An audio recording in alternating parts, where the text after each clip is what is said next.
Hello everyone, my self विकास डुडेजा। और आज हम करने जा रहे हैं चैप्टर 1 एक्सरसाइज 1.2 9 सीबीएसई मैथमेटिक्स। अभी आप लोगों को याद होगा, मैंने कुछ दिन पहले एक वीडियो डाली थी जो कि बेस थी चैप्टर 1 पे एक्सरसाइज 1.1, जिसके सारे ही सॉल्यूशन मैंने प्रोवाइड किए थे। और अब मैं प्रोवाइड करूंगा इस वीडियो में आपको एक्सरसाइज 1.2, उसके बाद 1.3 1.4 इसी को हम कंटिन्यू करेंगे। तो जैसा कि आपके अब एग्जाम्स आने वाले हैं सभी के, तो आप इसको अच्छे से प्रिपेयर करिए और कोई भी डाउट हो तो मुझे कमेंट बॉक्स में बताइए। Thank you. We will start 9 CBSE mathematics exercise 1.2 very soon. Thank you. Hello everyone, I welcome you in class 9 CBSE mathematics classes by Vikas sir में मैं आप लोगों का स्वागत करता हूं। और आइए आज हम मिलकर स्टार्ट करते हैं एक्सरसाइज 1.2 के सॉल्यूशन, जिसमें पहला क्वेश्चन है ट्रू और फॉल्स से रिलेटेड। और इसमें हम लोगों से पूछा गया है every irrational number is a real number, कि क्या सभी इर्रेशनल नंबर रियल नंबर होते हैं। तो आइए इसका सॉल्यूशन करते हैं। मैं आपको बता दूं, जो आपके रियल नंबर हैं वो दो एलिमेंट से मिलके बने होते हैं, रेशनल एंड इर्रेशनल। इन दोनों को कंबाइन करने पर ही हमको रियल नंबर मिलते हैं। क्वेश्चन ये है कि जो इर्रेशनल नंबर होते हैं क्या वो रियल नंबर होते हैं। तो आंसर है यस, मतलब ये स्टेटमेंट जो है वो ट्रू है, क्योंकि रियल नंबर में हम लोगों के पास रेशनल 1 2 3 3/10 और इर्रेशनल √2 √3 ये सभी टाइप के नंबर आते हैं। तो इर्रेशनल नंबर जो होते हैं वो रियल नंबर होते हैं। सो this is the solution, answer is true. Move करते हैं सेकंड पार्ट पे। सेकंड पार्ट का क्वेश्चन है every point on the number line, every point on the number line, जो नंबर लाइन पे हम लोगों के पॉइंट होते हैं सभी, इज ऑफ द फॉर्म, वो किस फॉर्म में होते हैं, √m में। ये हमको बताना है होते हैं या नहीं होते हैं, जहां m जो है एक नेचुरल नंबर है, मतलब नेचुरल नंबर को m बिलोंग करता है। तो क्वेश्चन ये है कि अगर हम लोग नंबर लाइन की बात करें तो उस नंबर लाइन पर सभी नंबर √m फॉर्म के होते हैं या नहीं होते हैं, और m जो है वो एक नेचुरल नंबर होना चाहिए। तो अगर मैं एक नंबर लाइन की बात करूं, यहां पर अगर मैं 0 ले लूं, यहाँ 1, यहाँ 2, यहाँ 3, तो हमने देखा कि 1 को हम लोग √1 लिख सकते हैं, और ये वाला जो 1 है वो एक नेचुरल नंबर है। बच्चों, ये बिलोंग्स टू का साइन है, मतलब ये इस सेट को बिलोंग करता है। ऐसे ही जो 2 है that can be written as √4, and जो 4 है वो एक नेचुरल नंबर है। मतलब 1 और 2 के लिए हम लोग √m टाइप लिख सकते हैं, जहां m एक नेचुरल नंबर है। अब ध्यान से सुनिएगा, जो बताने जा रहा हूं यहीं पर इसका ट्रू और फॉल्स पता चल जाएगा। जो 1.2 है यहाँ पर होगा 1.2 अप्रॉक्स 1 के बाद, दैट इज √1.44, क्योंकि 144 का रूट होता है 12, तो 1.44 का रूट होगा 1.2। अब ये जो 1.44 है ये एक नेचुरल नंबर नहीं है। तो क्वेश्चन ये था कि क्या सभी नंबर लाइन वाले पॉइंट, जैसे कि यहाँ 1.2 है, कि क्या सभी नंबर लाइन के जो पॉइंट हैं जैसे कि 1.2 या 1.3, क्या उनको √m वाली फॉर्म में लिखा जा सकता है, जहां m एक नेचुरल नंबर होना चाहिए। तो हमने देखा कि 1.2 को √1.44 लिख सकते हैं, बट 1.44 एक नेचुरल नंबर नहीं है। तो according to me and according to laws it will be false.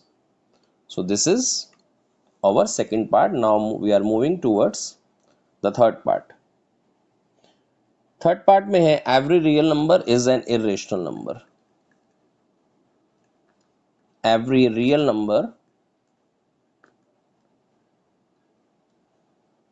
Is an irrational number. Question ये है, ट्रू और फॉल्स में ये बताना है कि सभी रियल नंबर जो होते हैं वो इर्रेशनल नंबर होते हैं। तो ये तो मेरे हिसाब से होना चाहिए इसका आंसर फॉल्स। रीजन, जो रियल नंबर होते हैं अभी मैंने बताया कि वो मिलके बनते हैं रेशनल और इर्रेशनल दोनों से। तो क्वेश्चन ये है कि जो रियल नंबर होते हैं वो हमेशा इर्रेशनल होते हैं, ऐसा तो नहीं है, वो रेशनल भी हो सकते हैं, क्योंकि रियल नंबर में अगर इर्रेशनल आते हैं तो रेशनल भी आते हैं, जैसे 3/10, 2/7 या खाली 5। तो ये नंबर जो आप देख रहे हैं ये रेशनल है और ये रियल नंबर में आते हैं। तो थर्ड पार्ट इसका फॉल्स है कि सभी रियल नंबर सिर्फ इरेशनल हो सकते हैं, ऐसा ज़रूरी नहीं है, वो रेशनल भी हो सकते हैं। जैसे 2/11 ये एक रेशनल नंबर है और ये एक रियल नंबर भी है। ओके, तो question 1 all the parts are completed. Now we are moving to the question 2। Question 2 में ये कहा गया है, यह हमसे पूछा गया है, are the square root of all positive integers irrational. क्या सभी पॉजिटिव इंटीजर के रूट जो स्क्वायर रूट है वो इरेशनल होते हैं? अगर नहीं तो आप इसका एग्जाम्पल दीजिए। तो बच्चों क्वेश्चन में ये कहा गया है कि अगर हम लोग positive integer are the square root of all positive integer, तो कुछ पॉजिटिव इंटीजर मैं लिख लेता हूं, जैसे √4, √5, √6, √9, √1 are the square root of all positive integer irrational. अगर मैं बात करूं तो ये 2 है, जो √4 है वो एक रेशनल नंबर है। √5 ही रहेगा, ये इरेशनल है।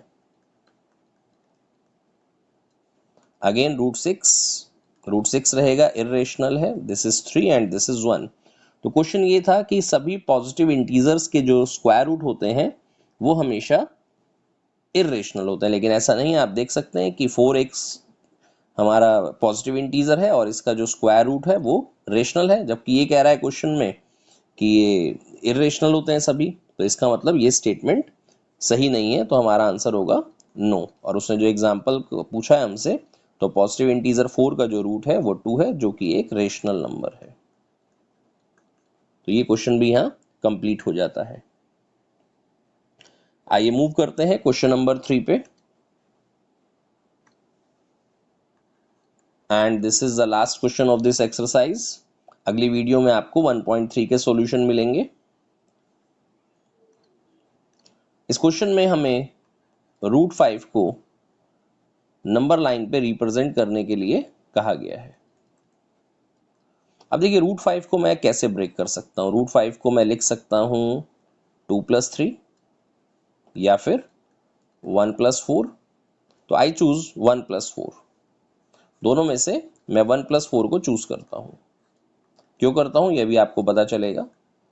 Because 1 can be written as the square of 1 and 4 can be written as the square of 2। अब आपको क्या करना है, इस स्टेटमेंट को ध्यान में रखते हुए एक नंबर लाइन लेनी है। यहां पर लिखना है आपको 0, 1, 2, 3। अगर मैं अब जो ट्राइंगल मैं बनाने वाला हूं, अगर मैं उसके बेस को 2 यूनिट ले लूं और यहां पे एक 90 डिग्री का एंगल बना लूं, और जो ये 1 यूनिट का डिस्टेंस है मेरा, इसी को मैं यहां मार्क कर लूं और नेमिंग कर दूं A, B, C, और A को C से ज्वाइन कर दूं। अब क्योंकि मैंने जो एंगल बनाया है वो 90 डिग्री का बनाया है, तो ABC एक राइट एंगल ट्राइंगल है। अगर मैं इसका हाइपोटेन्यूज कैलकुलेट करता हूं AC², तो जो बेस है दैट इज 2 यूनिट्स, 2², और जो परपेंडिकुलर है that is 1 unit, 1², 4 + 1, AC² will be 5, and what about AC? That is √5।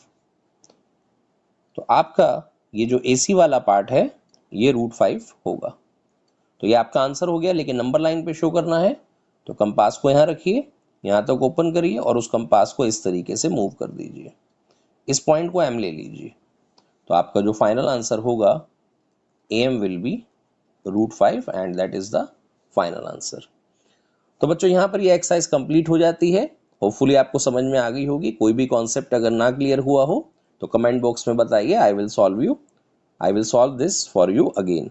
Okay, मिलते हैं नेक्स्ट वीडियो में 1.3 के साथ। Bye bye everyone, thank you.